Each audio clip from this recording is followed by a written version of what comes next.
I finally was experiencing God, not just like knowing that he loves me.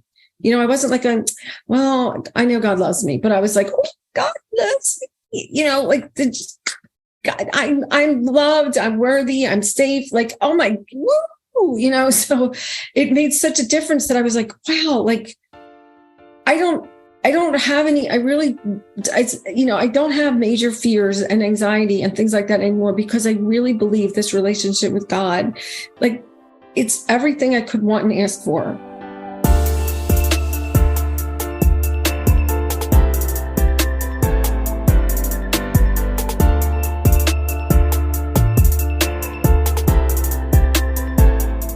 Hello there. Welcome to Treasures and Truth with Tope. I'm excited to have you here today. I'm your host, Dr. Tope Keku. Everyone wants to feel happy, but it's easy to lose hope and feel defeated in a chaotic world that's so full of problems. This podcast is about helping you discover the hidden treasures in your trials so you can renew your confidence and live in freedom. You'll find support here if you're going through a difficult season and need encouragement. But before we get started, I'd like to ask you a favor. If you like this podcast, please subscribe, leave a rating and a review to help spread the word. So now on to today's show. Mrs. Gina Rolkowski is our special guest.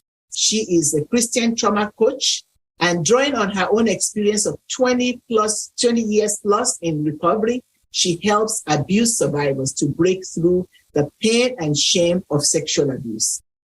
Using the 5 keys of her Bridge to Breakthrough program, she leads abuse survivors on a journey to discover hope and joy through a nurturing relationship with God and themselves, so they can build a peaceful, playful, and purposeful life. Gina is a wife, a mom of 1 grown daughter, and she's passionate about serving others and sharing the power of God's unconditional love. So please join me in welcoming Mrs. Gina Rolkowski to the show today. Gina, welcome. It's a pleasure to have you here. Thank you for having me, Tope. I appreciate it. You're welcome. So we'll just dive right into our topic today, which is having a relationship with God and how it can help us to overcome trauma and abuse. So I will like to ask you to tell us a little bit about your trauma history and how you transformed it into triumph. Well, I'm a childhood sexual trauma survivor, but I didn't realize that I was until I was in my early 40s, I guess. I struggled for many, many years as a child. I grew up and I had terrible stomach aches and I was in and out of the hospitals. When I was 14, I started having seizures. I had seizures for 20 years. I ended up in and out of psych wards. I tried to kill myself. I was addicted to drugs. And I was in and out of abusive relationships. And I didn't understand why. And I finally went into an inpatient treatment in 2003 and started to get help because I was having flashbacks of this abusive relationship with my ex-husband. And I attributed all of my issues really to that at the time, but obviously that's not the case.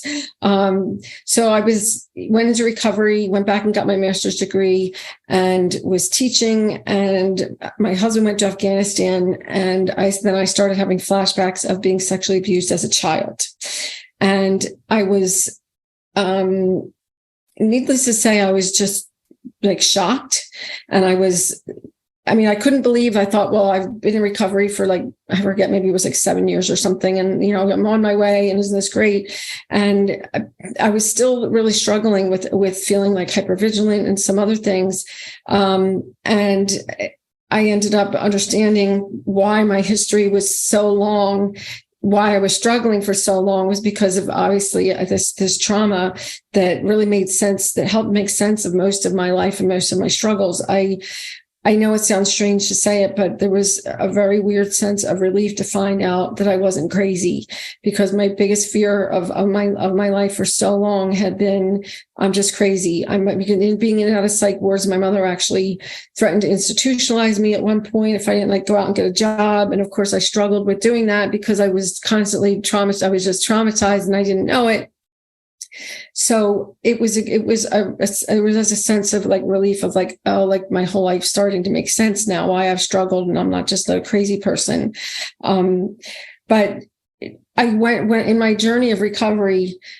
I initially went kind of forward into trying to prove that I wasn't crazy and I was worthy by, going back to school and getting a master's degree and teaching and having a business on social and emotional discipline for children and parents and education and teachers' professional development. And I was still really, really, really struggling.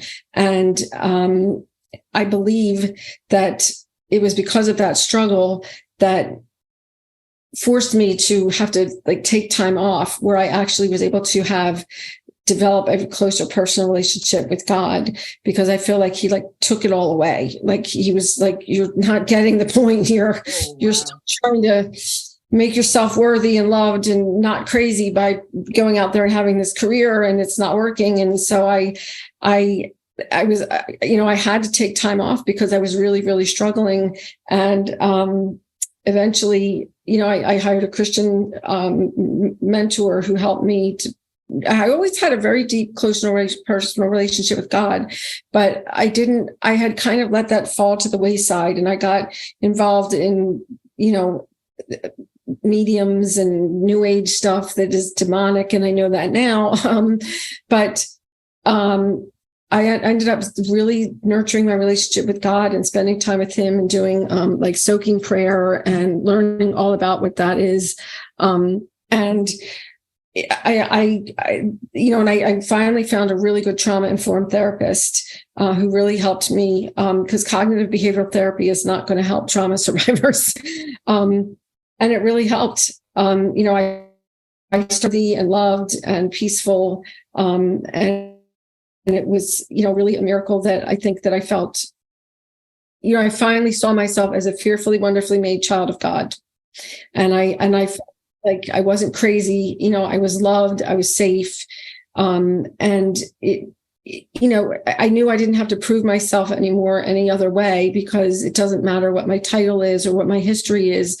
And the more that I felt that way, I ended up praying one morning and asking God, well, what do you want me to do? Because I obviously have tried teaching. I don't think that's really what you want me to do. And he said, share your story.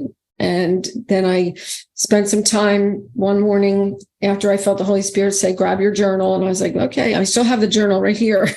And he basically gave me the outline of my Bridge to Breakthroughs program. Wow. That's a lot to unpack right there. So just to kind of summarize for our audience, so you were traumatized as a child, but you really didn't know it until you went through some other traumas in life that kind of brought that on. And you said something about you struggled with, having seizures. You struggled with self-harm sometimes. And you had a lot of struggle as a young person, but all due to this trauma that you weren't aware of.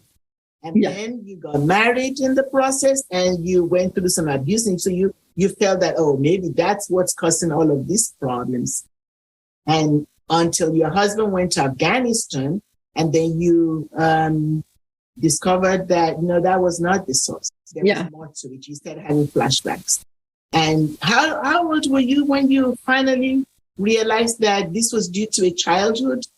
I was 45, maybe 44. So you went for about 40 plus years? Yeah, I just thought I was crazy. I tried really hard to prove that I wasn't. And I went inpatient and did therapy twice a week. And like I said, I was very dedicated. I went into AA. I've been clean, August 31st will be 20 years for me, clean and sober and recovery. But I think that there's a sort of a false sense of thinking that because you're not drinking or doing drugs anymore, that like, oh, you're like healed. And that's just a symptom.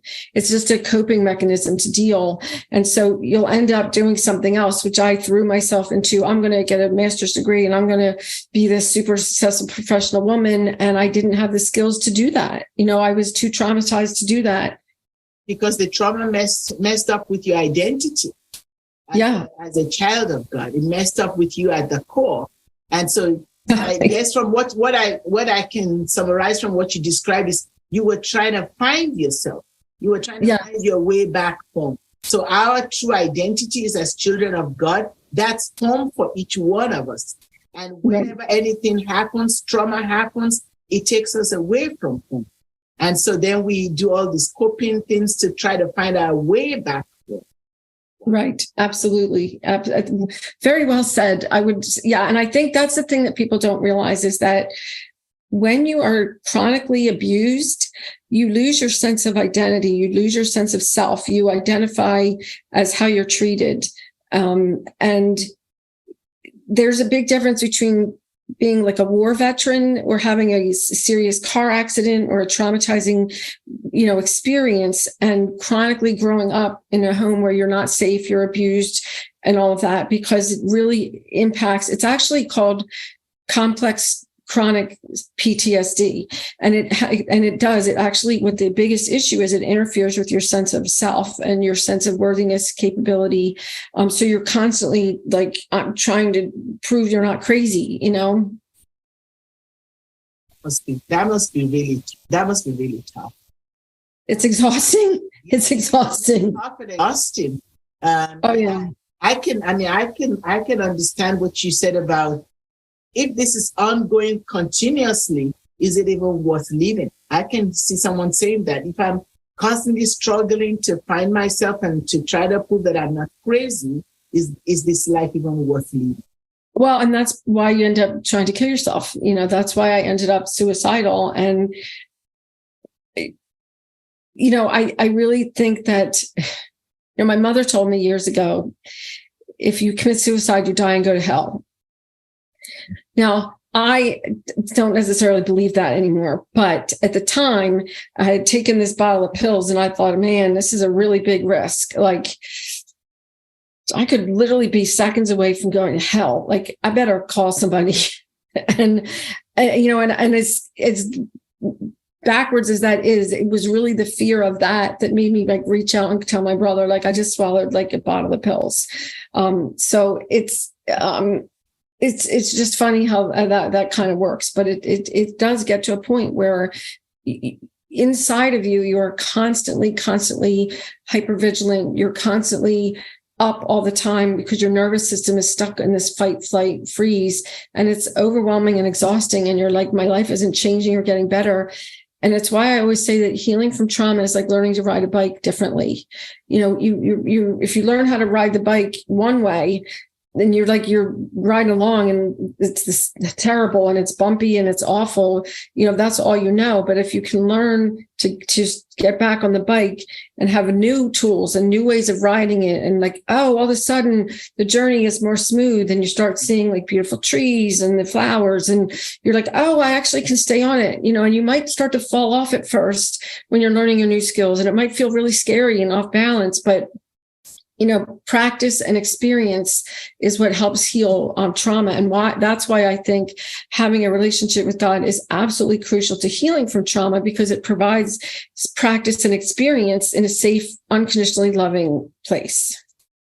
I mean, you said that beautifully. I like the metaphor that you use of learning to ride the bike in a new way.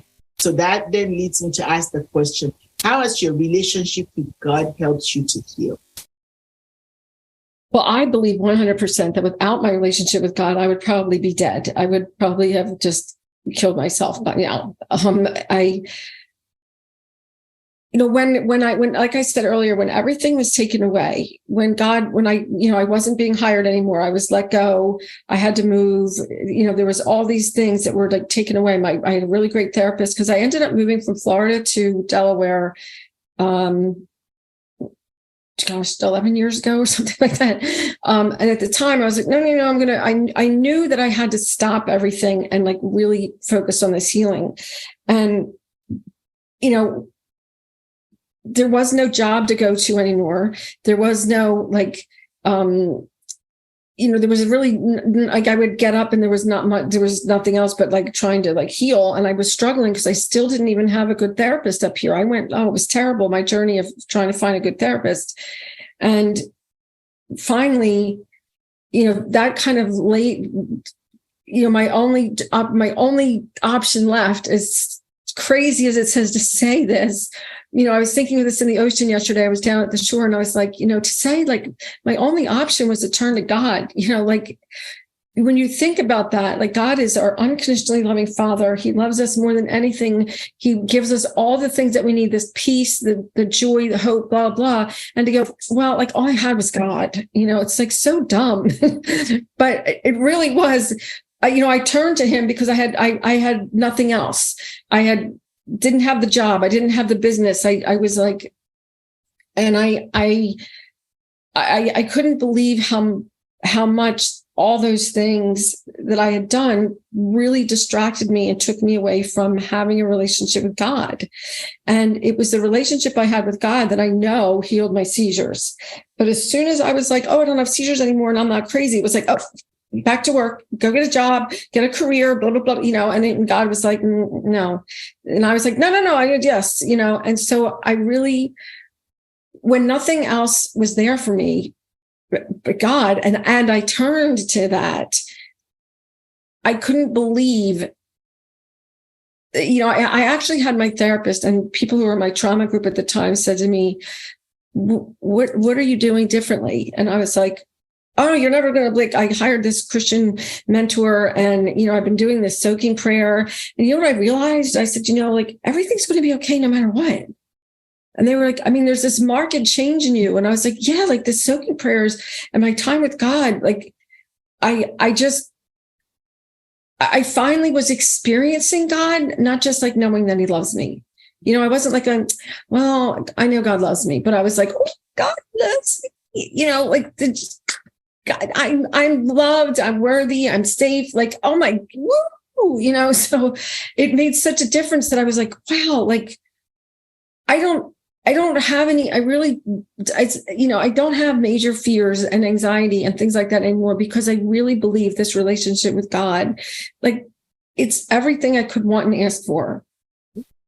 So, yeah, so that is beautiful. What you said about it sounds simple and it sounds foolish, right? Yes, it does. It really does. That way to turn, but to God. But really, when our back is to the wall, or we're down in the pit, and we look up and there's nowhere else to go, that's the only time we can actively listen. Exactly. All along, but we're just not. We're too busy. We're coping. We're doing all these things to distract, so we don't have to be silent and be still, and to welcome that gentle voice to speak into that place so we can receive the healing. Think about a child that's always want to play, just play. You say it's nap time. No, I'm not sleeping. I'm okay. I don't need to sleep. And they just run around, and then suddenly you find them sitting on the steps. It's true. It's like, it's that's like what that sounds. But what I would like to follow up with is, because what you shared right there was really profound, that not only did you find a Christian mentor and a Christian coach, but you found God in that process. And you said something about soaking prayer. I would love for you to share more about that. Maybe somebody listening to us is struggling like that today, and maybe that can help them. Yeah, I think it's soaking. I had never heard of soaking prayer, and it basically is laying down. You lay down. You could sit. Whatever you want to do, but it's finding a very comfortable spot, and then there's putting on. There's actually soaking prayer music that you can listen to, and it's very soothing, and it's you're worshiping God. You're a lot of the words are about like feeling God's presence, His healing, being anointed. and you literally just like, put your earbuds in or put your earphones on and lay there. You can cover yourself. Some people say you should lay and like cover your face and like open your palms and just lay there. But it's basically being just kind of, I always thought of it as really actively receiving what God has. And I think that often we're like reading our Bible, we're praying. I actually said this to my online business manager the other day. I said, we need to start posting more about experiencing God, not just like Bible verses, which I believe are powerful, but I'm trying to help trauma survivors move from like knowing that they're loved to experiencing that they're loved by God. And so the soaking prayer, the more I did it, I couldn't believe, and there are times, and it's very difficult, and I'll say this because it's important. When you're a trauma survivor, it's really, really hard to be still because your body is like, I cannot stay still because the lion's coming. And the more you can orient even outside of yourself, if you go for a walk, for example, and you go, I'm going to go out and I'm going to like look at, different leaves on the trees or the different shells in the sand. I'm going to, talk to God somehow, like outside of yourself might be easier because I don't want anybody to assume that I think you can like lay down and all of a sudden you're going to be able to be still, because that can be hard. But part of why I loved soaking prayer is because you're listening to some words, you're focused, you're kind of a little focused, to an extent outside yourself. But I couldn't believe the changes that I experienced in my anxiety levels from doing that. Like they just like the fear all of a sudden was like gone, like all of a sudden nothing else mattered. But it's really simple practice. You can, Google it or go to Amazon Music or whatever and find like soaking prayer and just make a list for yourself of what you want. And just, whenever I'm like, have had it, I'm enough. Like, I'm like going to do my soaking prayer. That is pretty cool. So that's one of the things that's helped you in your healing journey. Any other things that have helped you besides the soaking prayer? I will say that it's really important for trauma survivors to get a trauma-informed therapist. And there's a lot of therapists out there that say they're trauma-informed, but they're really not. And I think, I was on a podcast earlier today and somebody asked me about recalling memories and whether or not that's helpful. I don't think so. And my therapist actually told me that there's a lot of different modalities that, everybody has their own thing. But I think you have to be really, really careful in finding a therapist who really specializes in CPTSD, not just PTSD, not just trauma, but like chronic childhood trauma, because there are things that you could do that would be really hurtful. But I would, I've worked with therapists who do psychodrama. And the great thing about psychodrama is you actually are experiencing something different in a safe environment. So you work through it and you're exhausted after, and then all of a sudden it's so helpful without having to cognitively think about things. So it's very, very experiential. And I would say really look for a trauma and a therapist who works with, chronic complex PTSD, CPTSD, who does, psychodrama or something like that, because there's a lot of therapists out there doing EMDR. And my therapist actually said to me, that would be abusive for me to do with you, because it's recalling memories and your body is not ready to remember. God created our bodies in a really grateful way, because I think to myself, if I had remembered, and because most of it I still don't remember, but if I was walking around remembering these horrid things that happened to me, I wouldn't be able to function. So you have to be sure that you're not ripping something out of you that your body and yourself are not ready to know. Like re-traumatizing all over again. Yes, it's re-traumatizing. That's why, like, when I do groups, when I do work with anybody, my clients, we don't retell the story, because that's re-traumatizing. I know why you're here. I'm going to teach you how to ride the bike differently. I'm not going to sit and wallow with you on how awful your bike ride has been. You know what I mean? Like that's putting them in the trauma triangle, right in the victim corner. Yeah, that's a key word right there. There's no need to be re-traumatized. No. Yeah, I like that. So I know that you have a program that you call the 5 keys to the breach to breakthrough. And maybe we've talked about parts of that program as we've been talking, but I would love for you to share that program. What does it entail with our audience? Sure. Well, my Bridge to Breakthrough program is for my group coaching, and that includes 5 keys. And these are the keys I talked about earlier when I mentioned like the Holy Spirit, and the first key is recognize. So that's where you learn to recognize things that you don't know that might actually help shift your perspective. In, like, for example, when I learned that I'm like wounded, I'm not crazy, I'm highly wounded, all of a sudden it became easier to like relate to myself. Because it was like on this self that I think I am was so awful that I was like, don't tell me to relate to myself. Like this self is just so awful. I can't. So, recognizing, how the brain works, recognizing some facts about trauma and things like that. The second key is relate. And that's where you learn to relate to God. And then you learn to relate to yourself, kind of like reparenting yourself, self-compassion, things like that. The next one is rest. And learning how to rest. And this key is based on Dr. Sandra Dalton's work, the sacred rest. There's 7 different times of rest. So learning how to rest. And the next key is recover. And that's where we do a lot of, a lot of work around really specific skills to, making boundaries, et cetera, things like that. You need to be out in the world and kind of know, because first you have to calm yourself, feel safe. Then we're going to dive into building that new emotional toolbox. And the last one is renew. And that's basically where you kind of learn that, you have these skills that you know to use, and you know how to renew yourself as a child of God, be transformed by the renewing of your mind, kind of going back to the God, element of who he says you are.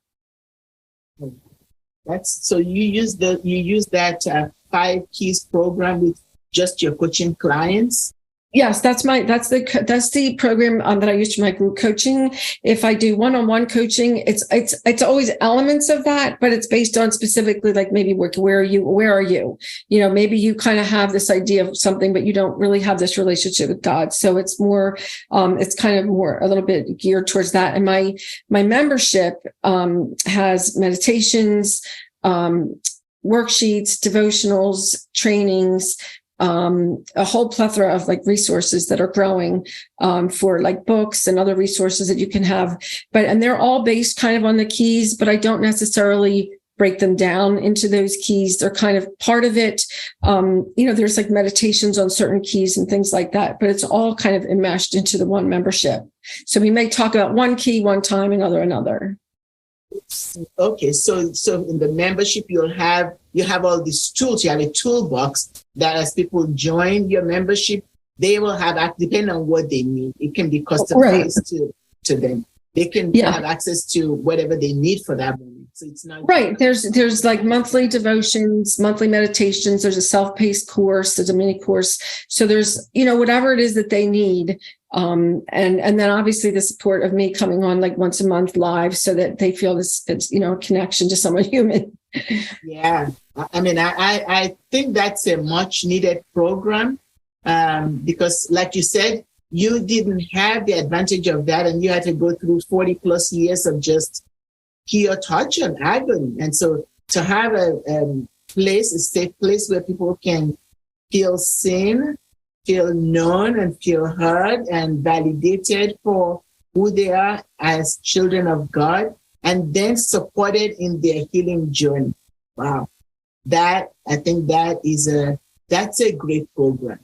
Thank you. I would say to our listeners, if you're out there just, struggling, maybe you experience some trauma and you're wondering what's next, or you resonate with some of the things that we've talked about today, I would highly recommend this program to you. That, take Gina up on this offer. I know she has a freebie at the end that we'll talk about. So you can sign up for that, and then you can go to her website and also check out her programs. But definitely, she's been through it, so she's not just teaching you some theory. She's lived it, and so she's sharing knowledge that she's lived through, as well as state of the art tools and practical tips to help you in your journey as well. So as we've gone, as we've talked for a little bit, I just want to ask you, what was in this healing journey for you? What was the biggest challenge? What's your biggest challenge or your biggest? I would say, I would really say the biggest challenge for me was believing that I was crazy for so long.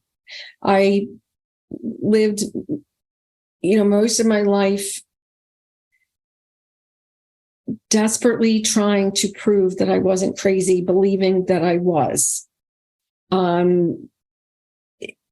The fear of going back to the psych ward or being institutionalized was just so awful. I don't even know how, just to say, because like I said earlier, my mother actually was like, you're not getting a job. You're just taking your pills and laying around, blah, blah, blah. And it was like, well, I didn't know, so I just thought, oh yeah, I guess I'm just crazy. So I think the biggest challenge I had was internally believing that I was just a loser, incapable, crazy person. And that was the biggest challenge that I had.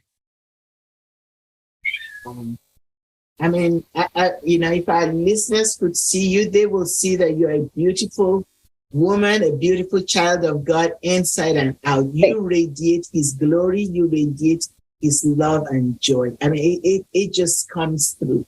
Well, thank you. That's my hope. I want people to see God through my light. I would not. I always say this is, I'm the instrument. He's the, conductor. So this is everything that I have is because of him. And I'm so passionate about this because I see so much stuff out there, Tope, that's new age, that offers the relief or whatever it is. But the next thing you know, it's not, it's demonic and you're reaching. Yeah. So all of those things don't last. They give a temporary relief. Yes. But we know that the best relief comes from that relationship with God. When He touches and brings that healing, just like you are a testament of that healing, of that process. So when someone receives that healing from Him, there's no turning back. And we're not saying that it's a magic pill that you swallow today and tomorrow you're perfect. What we're saying is it's a journey. Just like Gina mentioned earlier, you get on that bike, you know how to ride it, and it's awkward, and you're falling off of it, and we're constantly wondering, what in the world's wrong? Why can't I get this? Is just a simple bike. Why can't I ride this bike? But now that God is in the picture, He helps you to take that same bike, retool it, make it not so crooked, so you can ride it, get on it day by day, step by step, in sync with Him. And He leads you out of that. So it's a process. It's a journey. So don't hear us saying, snap your finger and you got it. No, it's a journey to healing. It's a journey. It's a lifelong journey. Absolutely. And I think too, it's important, Tope, for the people know that when I talk about a relationship with God, it's a relationship. And I mean that by when I think about the relationship with my husband, and this is something that helped me with my relationship with God, it's a relationship. So do I get mad at him? Yeah. Do I tell him? Yes. Do I pout sometimes? Yeah. Am I frustrated and angry with him? Definitely. It's not I'm trying to really help people have a relationship with God, because it's just like other relationships. There are times when I play in the ocean. I love to play in the ocean, and I will literally be like, okay, God, let's ride the waves together. I win, I know that sounds really goofy, but it helps me feel like He's present with me and He's my dad, He's my brother, but I think it's important for people to understand God does not expect you to come with these folded hands and kneeling down and constantly, Jesus even said to God, to His Father, why you abandon me? I'm dripping sweat, blood. I'm so afraid. He didn't go, it's okay. Everything's going to be great. I'm going to rise in 3 days. it's important. You know what I'm saying? Like, people have to know, like, God can take it. Like, tell him, what are you doing, man? You know, like, it's okay. Yes, I definitely get you. I get what you're saying. And the way I explain that to people is, take a look at the Psalms. David was real and raw. I mean, he would tell him, what happened here? I thought you were with me. You abandoned me. I mean, read some of the Psalms and you find the real raw emotion. That's how God wants us to come with him. Authentic, vulnerable, open, transparent. Leave the fig leaves behind and just, he can take it, all of it. He can take it. And so that's what we're sharing with you today, that, God can take it. Come to him just as you are with open hands and allow him to meet you right where you're at and begin that journey with you. So, Gina, this has been really fun to talk. Thank you. And I know that I know I mentioned it, but I would like for you to tell our audience again about the programs that you have and the freebie that you have for them and how they can get it. Yeah, I have a free meditation series. It's a 5-day meditation series on building a relationship with God. And I believe I sent you the links to that. So you will put that in the right. And I also have my membership coming up that is launching August 24th. I guess that's next week already. So I'm super excited about that. And that is a membership that is, a sacred space for, creating a family of women who understand each other, who don't have to defend or explain themselves, with the resources that they need. Like I said, the meditations, the worksheets, the devotionals, the tools, the self-paced course, the guest experts, lives with me that are going to help you learn to ride that bike a little differently in a safe, sacred space with others who understand. So that link, I believe I sent, should be in the, the text here below. I'll add that to the show notes. Well, thank you. So again, she's got that free meditation series and a membership site, and all of that will be in the show notes. So as we round up, Gina, do you have one or two practical tips for our listeners who may be struggling to overcome trauma right now that you can encourage them with? Yeah, I would. One tip I would say for sure is don't stop blaming yourself. And I would absolutely say, no, from my personal experience, that my mindset and thinking positively is not going to heal your trauma. So don't blame yourself because you're not thinking positively or you're not doing mindfulness or your mindset's wrong. Like, please, if anybody tells you anything like that you just stop it. No. Okay. And the next thing I would say is, really get a good trauma-informed therapist who knows what complex PTSD is, who can help you become present in your body, because trauma is stored in the body.